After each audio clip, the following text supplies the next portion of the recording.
ओम शांति बाबा। आज 6 जून 2024 की मुरली है। सद्गुरुवार की मुरली है। बाबा कह रहे, मीठे बच्चे, बाबा बागवान है। इस बागवान के पास तुम मालियों को बहुत अच्छे अच्छे खुशबूदार फूल लाने हैं। ऐसा फूल नहीं लाओ जो मुरझाया हुआ हो। आज की मुरली से लिया गया प्रश्न है कि बाबा की नज़र किन बच्चों पर पड़ती है और किसके ऊपर नहीं पड़ती है। उत्तर बतलाते हैं बाबा। जो अच्छी खुशबू देने वाले फूल हैं, अनेक कांटों को फूल बनाने की सेवा करते हैं, उन्हें देख देख बाबा खुश होते हैं। उन पर ही बाबा की नजर जाती है और जिनकी वृत्ति गंदी है, आंखें धोखा देती हैं, उन पर बाबा की नजर भी नहीं पड़ती। बाबा तो कहेंगे, बच्चे फूल बन अनेकों को फूल बनाओ, तब होशियार माली कहे जाएंगे। अंजी बाबा। ओम शांति। बागवान पिता बैठ अपने फूलों को देखते हैं, क्योंकि और सब सेंटर्स पर तो फूल और माली हैं। यहाँ तुम बागवान के पास आते हो अपनी खुशबू देने। तुम फूल हो ना। तुम भी जानते हो, बाबा भी जानते हैं, कांटों के जंगल का बीज रूप है रावण। यूं तो सारे वृक्ष का बीज एक ही है, परंतु फूलों के बगीचों से फिर कांटों का जंगल बनाने वाला भी जरूर होगा। वो है रावण। तो जांच करो, बाबा ठीक समझाते हैं ना। हाँ जी बाबा। देवताओं रूपी फूलों के बगीचे का बीज रूप है बाबा। तुम अभी देवी देवता बन रहे हो ना। ये तो हर एक जानते हैं कि हम किस्म किस्म के फूल हैं। हम किस किस्म के फूल हैं, ये तो तुम हर कोई अपने आप को जानता है। बागवान भी यहाँ ही आते हैं फूलों को देखने। ये तो सब हैं माली। वो भी अनेक प्रकार के माली हैं। उस बगीचे के भी भिन्न भिन्न प्रकार के माली होते हैं ना। कोई की 500 रुपये तनख्वाह होती है, कोई की 1000, कोई की 2000 रुपया। जैसे मुगल गार्डन का माली जरूर बहुत होशियार होगा, उसकी पगार भी अधिक होगी। ये तो बेहद का बड़ा बगीचा है, उसमें भी अनेक प्रकार के नंबरवार माली हैं। माली का भी क्रम रहता है कि कैसा उसकी गुणवत्ता है। तो जो बहुत अच्छे माली होते हैं, वो बगीचे को बहुत अच्छा शोभनीक बना देते हैं, अच्छे फूल लगाते हैं। जो गवर्नमेंट हाउस होता है, जो राजभवन, उसका मुगल गार्डन कितना अच्छा है। ये है बेहद का बगीचा। तो वो लौकिक बगीचा है, बाबा कहते हैं ये बेहद का बगीचा है। और एक है बागवान, सबसे श्रेष्ठ बागवान पिता है, बाकी हम छोटे छोटे बच्चे माली हैं।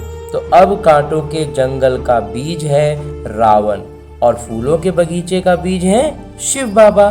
तो वर्षा मिलता है बाबा से, रावण से वर्षा नहीं मिलता। वो जैसे श्राप देता है। जब श्रापित होते हैं तो जो सुख देने वाले हैं उनको सब याद करते हैं, क्योंकि वो सुखदाता हैं, सदा सुख देने वाले। माली भी भिन्न भिन्न प्रकार के हैं। बागवान आकर के मालियों को भी देखते हैं कि कैसे छोटा मोटा बगीचा बनाते हैं, कौन कौन से फूल हैं, ये भी ख्याल में लाते हैं। कभी कभी बहुत अच्छे अच्छे माली भी आते हैं, उन्हों की फूलों की सजावट भी अक्सर करके अच्छी हो जाती है। फूल बढ़िया बढ़िया रहेगा तो फूल श्रृंगार बहुत अच्छा होगा, तो बागवान को भी खुशी होती है। ओहो, ये माली तो बड़ा अच्छा है, फूल भी अच्छे अच्छे लाए। अलौकिक खूबसूरती, अलौकिक श्रृंगार की बाबा बात कर रहे हैं। तो ये है बेहद के पिता और उनकी है बेहद की बातें। तुम बच्चे दिल में समझते हो कि बाबा बिल्कुल सत्य कहते हैं। आधा कल्प चलता है रावण राज्य। फूलों के बगीचे को कांटों का जंगल रावण बना देता है। जंगल में कांटे ही कांटे होते हैं, बहुत दुख देते हैं। कांटे हैं तो दुख देगा ही। तो बगीचे के बीच में कांटे थोड़े ही होते हैं, एक भी नहीं। बच्चे जानते हैं रावण देह अभिमान में ले आता है। बड़े ते बड़ा कांटा है देह अभिमान। बाबा ने रात्रि को भी समझाया, किन्हों की दृष्टि कामी रहती है तो कोई की थोड़ी कम कामी दृष्टि है। कोई नए नए भी आते हैं जो पहले अच्छा अच्छा चलते हैं, समझते हैं विकार में कभी नहीं जाएंगे, पवित्र रहेंगे। उस समय शमशानी वैराग्य आता है। फिर वहाँ घर में जाते हैं तो खराब हो पड़ते हैं, दृष्टि गंदी हो पड़ती है। यहाँ जिनको अच्छा अच्छा फूल समझ बागवान के पास ले आते हैं कि बाबा ये बहुत अच्छा फूल है, कोई कोई माली कान में आकर बताते हैं ये फलाना फूल है। माली तो जरूर बताएंगे ना, ऐसे नहीं कि बाबा अंतर्यामी है। माली हर एक की चाल चलन बताते हैं कि बाबा इनकी दृष्टि अच्छी नहीं है, इनकी चलन रोयाल नहीं है, इनकी 10-20% सुधरी है, थोड़ा थोड़ा सुधार हो रहा है। मूल है आंखें जो बहुत धोखा देती हैं। माली आकर बागवान को सब कुछ बताएंगे। बाबा एक एक से पूछते हैं, बताओ तुमने कैसे फूल लाए हैं। कोई गुलाब के फूल होते हैं, कोई मोतियों के, कोई अक के भी ले आते हैं। यहाँ बहुत खबरदार रहते हैं। जंगल में जाते हैं तो फिर मुरझा जाते हैं। बाबा देखते हैं कि ये किस प्रकार के फूल हैं। माया भी ऐसी है जो मालियों को भी बड़ा जोर से थप्पड़ लगा देती है, जो माली भी कांटे बन पड़ते हैं। बागवान आते हैं तो पहले पहले बगीचे को देखते हैं, फिर बाबा बैठ उनको श्रृंगारते हैं। बच्चे खबरदार रहो, खामियां निकालते जाओ, नहीं तो फिर बहुत पछताएंगे। बाबा आए हैं लक्ष्मी नारायण बनाने, उनके बदले हम नौकर बने। वो हमको लक्ष्मी नारायण बनाने आए हैं और हम उन बदले में क्या कर रहे हैं, हम नौकर बन रहे हैं। अपनी जांच की जाती है, हम ऐसा ऊंचा लायक बनते हैं। ये तो जानते हो कांटों के जंगल का बीज रावण है, फूलों के बगीचे का बीज है राम। ये सब बातें बाबा बैठ बताते हैं। बाबा फिर भी स्कूल की पढ़ाई की महिमा करते हैं। वो पढ़ाई भी फिर अच्छी है क्योंकि उससे सोर्स ऑफ इनकम है, उससे फिर लौकिक कमाई करने के लिए तो वो पढ़ाई पढ़ना ही पड़ेगा। तो एम ऑब्जेक्ट भी है, उसका एक उद्देश्य भी है कि पढ़ाई क्यों करना है भाई, तो नौकरी लगे, कमाई होवे। बाबा कहते हैं जैसे उस लौकिक विद्यालय का एक परम उद्देश्य है, वैसे ये भी पाठशाला है, इसमें भी परम उद्देश्य है। फिर कहीं भी ये हम परम उद्देश्य को और इस तरह का परम उद्देश्य के साथ कोई भी नहीं होता। एक लौकिक रीति की पढ़ाई है जिसमें हाँ भाई हमको आगे कमाई धमाई करनी है, लौकिक कमाई करनी है, और ये अलौकिक पाठशाला है, यहाँ पढ़ाई पढ़ेंगे तो अलौकिक कमाई होगी, और कहीं ऐसा कुछ नहीं होता। तो तुम्हारी एक ही एम है नर से नारायण बनने की। हमारा एक ही उद्देश्य है नर से नारायण बनना। भक्ति मार्ग में सत्यनारायण की कथा बहुत बहुत सुनते हैं। हर मास ब्राह्मण को बुलाते हैं, ब्राह्मण गीता सुनाते हैं। आजकल तो गीता सब सुनाते हैं, सच्चा सच्चा ब्राह्मण तो कोई है नहीं। तुम हो सच्चे सच्चे ब्राह्मण, सच्चे पिता के बच्चे हो। तुम सच्ची सच्ची कथा सुनाते हो।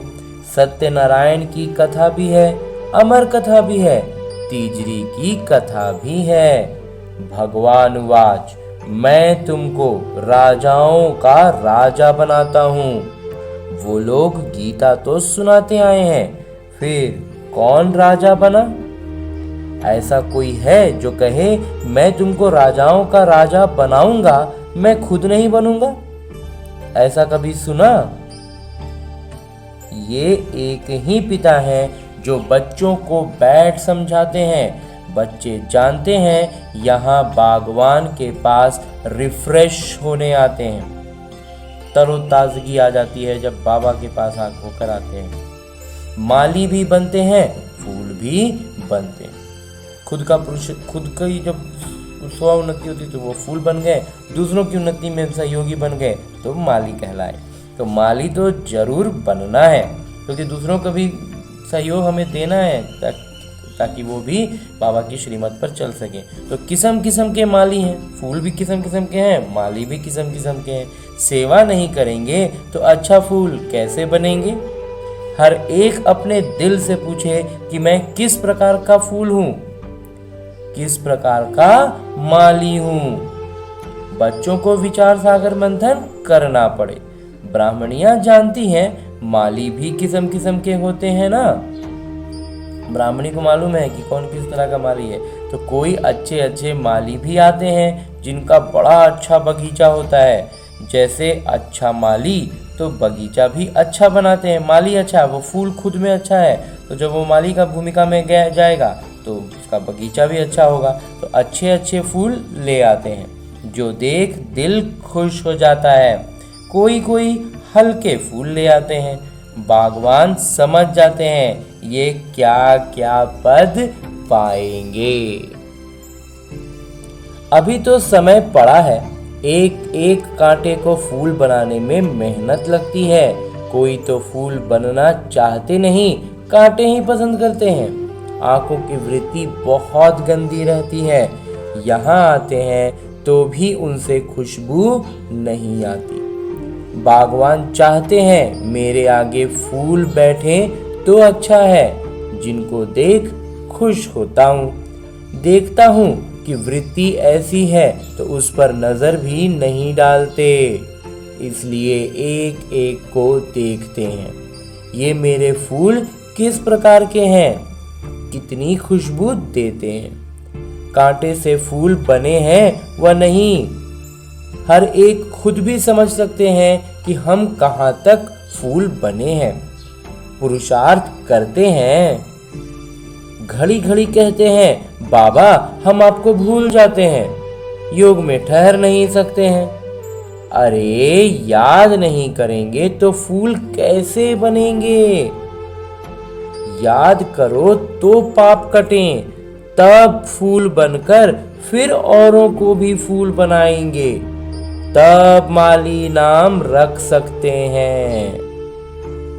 खुद याद में रहेंगे तब फूल बनेंगे, फिर जब औरों को फूल बनाएंगे तब माली कहलाएंगे। तो बाबा मालियों की मांग करते हैं। बाबा बोलते हैं माली लाना है, माली बनना है कोई माली? क्यों नहीं माली बन सकते हैं? बंधन तो छोड़ना चाहिए, अंदर में जोश आना चाहिए, सेवा का उल्लास रहना चाहिए। अपने पंख आजाद करने के लिए मेहनत करनी चाहिए। जिसमें बहुत प्यार है उनको छोड़ना होता है क्या? बाबा से जब बहुत प्यार है तो फिर उसमें कुछ छोड़ने की बात कहाँ है? तो बाबा की सेवा के लिए जब तक फूल बन औरों को नहीं बनाया है तो ऊंच पद कैसे पाएंगे? 21 जन्मों के लिए ऊंच पद है। महाराजाएं, राजाएं, बड़े बड़े साहूकार भी हैं, फिर नंबरवार कम साहूकार भी हैं, प्रजा भी है। अब हम क्या बने? जो अभी पुरुषार्थ करेंगे वो कल्प कल्पांतर बनेंगे। अभी पूरा जोर देकर पुरुषार्थ करना पड़े। नर से नारायण बनना चाहिए। जो अच्छे पुरुषार्थी होंगे वो अमल करेंगे। रोज की आमदनी और घाटे को देखना होता है। 12 मास की बात नहीं, रोज अपना घाटा और फायदा निकालना चाहिए। घाटा नहीं डालना चाहिए, नहीं तो 3rd क्लास बन पड़ेंगे। स्कूल में भी नंबरवार तो होते हैं ना, स्कूल की लौकिक पढ़ाई में भी तो ऐसा ही होता है। आगे बाबा कहते हैं, मीठे मीठे बच्चे जानते हैं हमारे बीज है वृक्षपति, जिनके आने से हम पर बृहस्पति की दशा बैठती है। फिर रावण राज्य आता है तो राहु की दशा बैठती। वो एकदम हाईएस्ट, हमारे परमपिता एकदम सबसे सर्वोच्च ऊपर, और ये एकदम सर्वोच्च सबसे ज्यादा नीचे, एकदम शिवालय से वैश्यालय बना देता है। अभी तुम बच्चों पर है बृहस्पति की दशा। पहले नया वृक्ष होता है, फिर आधा से पुराना शुरू होता है। बागवान भी हैं, माली भी वृद्धि को पाते रहते हैं। बागवान तो हैं ही, और माली जो है वो धीरे धीरे वृद्धि को पा रहे हैं, मालियों की संख्या बढ़ रही है। तो बागवान पास ले आते हैं, जो माली होते हैं वो कुछ फूल जमा हुए तो उनको लेकर बागवान के पास आते हैं। हर एक माली फूल ले आते हैं। कोई तो ऐसे अच्छे फूल ले आते हैं जो तड़पते हैं बाबा के पास जाएं। कैसी कैसी युक्तियों से बच्चियां आती हैं। बाबा कहते हैं, बड़ा अच्छा फूल लाया है। भल माली सेकंड क्लास है, माली से फूल अच्छे होते हैं, तड़पते हैं शिव बाबा के पास जाएं। तो जो बाबा हमको इतना ऊंच विश्व का मालिक बनाते हैं, उनके पास जाने के लिए तड़पते हैं, जो अच्छे फूल होते हैं, अच्छे माली होते हैं। घर में मार खाती हैं तो भी कहती हैं, शिव बाबा हमारी रक्षा करो। उनको ही सच्ची द्रौपदी कहा जाता है। पास्ट जो हो गया सो फिर रिपीट होना है। जो भी हो चुका, जो भी बीत चुका, वो कल कल बात फिर होना है। तो कल पुकारा था ना, आज बाबा आए हैं बचाने के लिए। युक्तियां बताते हैं, बचाने की युक्ति भी बताते हैं बाबा। ऐसे ऐसे भू भू करो। तुम हो भ्रमरियां, वो हैं कीड़े, उन पर भू भू करते रहो। बोलो भगवान वाच, काम महाशत्रु है, उसको जीतने से विश्व का मालिक बनते हैं। कोई ना कोई समय अबलाओं के बोल लग जाते हैं तो फिर ठंडे हो जाते हैं। कहते हैं, अच्छा भले जाओ, ऐसा बनाने वाले के पास जाओ। मेरी तकदीर में नहीं है, तुम तो जाओ। ऐसे द्रौपदियाँ पुकारती हैं। बाबा को जो पुकारती है ना, उनमें इतनी सच्चाई होती है कि बाबा कहते हैं उसका असर होता है कि वो जो उनको तकलीफ दे रहे थे वो ठंडे पड़ जाते हैं। वो कहते हैं कि हमारा तो नहीं है, लेकिन तुम जाओ। इतना खुशी खुशी भेजना शुरू कर देते हैं। बाबा लिखते हैं, भू भू करो। कोई कोई स्त्रियां भी ऐसी होती हैं जिनको सूपनखा पूतना कहा जाता है। पुरुष उनको भू भू करते हैं, वो कीड़ा बन पड़ती हैं, विकार बगैर रह नहीं सकती। बागवान के पास किस्म किस्म के आते हैं, बात मत पूछो। कोई कोई कन्याएं भी कांटा बन पड़ती हैं, इसलिए बाबा कहते हैं, अपनी जन्म पत्री बताओ। बाबा को सुनाएंगे नहीं, छिपाएंगे तो वो वृद्धि होती जाएगी। झूठ तो चल ना सके, तुम्हारी वृत्ति खराब होती जाएगी। बाबा को सुनाने से तुम बच जाएंगे। सच बताना चाहिए, नहीं तो बिल्कुल महारोगी बन जाएंगे। बाबा कहते हैं, विकारी जो बनते हैं उनका काला मुंह होता है। पतित मतलब काला मुंह। कृष्ण को भी श्याम सुंदर कहते हैं, कृष्ण को काला बना दिया है। राम को, नारायण को भी काला ही दिखाते हैं, अर्थ कुछ नहीं समझते। तुम्हारे पास तो नारायण का चित्र गोरा है, तुम्हारी तो ये परम उद्देश्य है। तुमको काला नारायण थोड़ी ही बनना है। ये मंदिर जो बनाए हैं ऐसे थे नहीं। विकार में गिरने से फिर काला मुंह हो जाता है, आत्मा काली बन गई है। आयरन एज से गोल्डन एज में जाना है। अभी लोहे का युग है और हमें स्वर्णिम युग में जाना है। सोने की चिड़िया बनना है। काली कलकत्ते वाली कहते हैं, कितनी भयंकर शक्ल दिखाई देती है, बात मत पूछो। कहने को कहते हैं काली कलकत्ते वाली, लेकिन शक्ल तो सौम्य नहीं है। तो बाबा कहते हैं बात मत पूछो। बाबा कहते हैं बच्चे ये सब है भक्ति मार्ग, अभी तुम्हें तो ज्ञान मिला है। अब हमें तो बाबा ने ज्ञान दे दिया, तो फिर भक्ति के कायदों में बातों में उलझना नहीं है।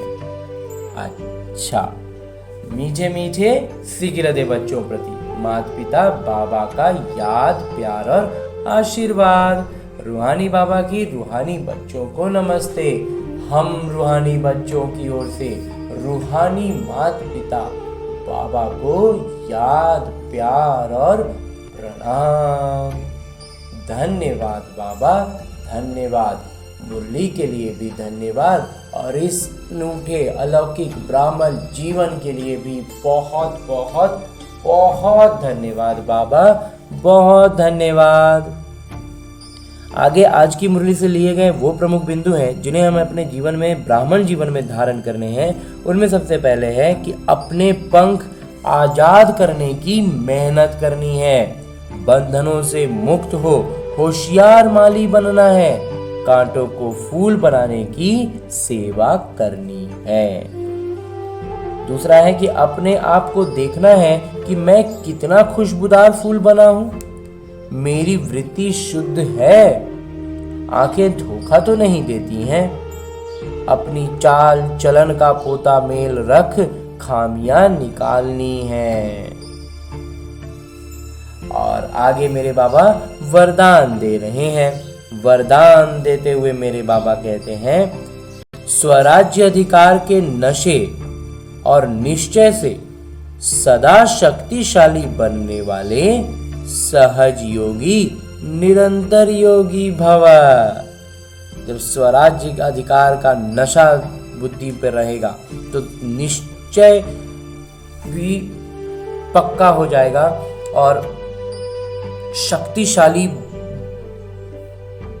का हमें स्मृति नहीं लानी पड़ेगी, शक्ति हमारे भीतर एकदम लगातार सक्रिय होगा। तो हम जब ये चीज स्वाभाविक रूप से होने लगेगा तो हम सहज योगी होंगे और निरंतर योगी रह जाएंगे, बन जाएंगे। तो स्वराज्य अधिकारी अर्थात हर कर्मेंद्रिय पर अपना राज्य, कभी संकल्प में भी कर्मेंद्रियां धोखा ना दें। कभी थोड़ा भी देह अभिमान आया तो जोश या क्रोध सहज आ जाता है, लेकिन जो स्वराज्य अधिकारी हैं वो सदा निरहंकारी, सदा ही निर्माण बन सेवा करते हैं, निर्माण बन के सेवा करते हैं। इसलिए मैं स्वराज्य अधिकारी आत्मा हूँ। इस नशे और निश्चय से शक्तिशाली बन माया जीत सो जगत जीत बनो, तो सहज योगी निरंतर योगी बन जाएंगे। और अंत में स्लोगन है, मुरली का उपदेश है, लाइट हाउस बन, मन बुद्धि से लाइट फैलाने में व्यस्त रहो तो किसी भी बात में भय नहीं लगेगा। हमें बाबा लाइट हाउस बनने कह रहे हैं, जहां हमें अपने मन बुद्धि द्वारा ज्ञान प्रकाश फैलाना है और खुद भी एकदम हल्के रहते हुए। तो इस काम में जब ज्ञान प्रकाश फैलाने में हम व्यस्त रहेंगे तो फिर भय नहीं लगेगा। प्रकाश जहाँ रहता है वहाँ अंधेरा नहीं है, और भय क्या है, डर क्या है, अंधेरा है। ज्ञान का एब्सेंट, ज्ञान प्रकाश नहीं होगा तो डर होगा, और जब ज्ञान प्रकाश भरपूर होगा तो भय नहीं रहेगा। और आज की मुरली के बाद मेरे बाबा अव्यक्त इशारे दे रहे हैं कि जैसे निमित्त बनी हुई आत्माओं को कम करते हुए देखते हो, कैसे हल्के बन खुशी खुशी से कर्म करते हैं। इन्हों से सहज कर्म योगी बनने की प्रेरणा मिलती है। कर्म योगी बनने के लिए अपनी ऊंची स्थिति और असली स्थान को सदा स्मृति में रख कार्य करने का अर्थ, नीचे आओ तो कितना भी कार्य करते कर्म योगी रहेंगे।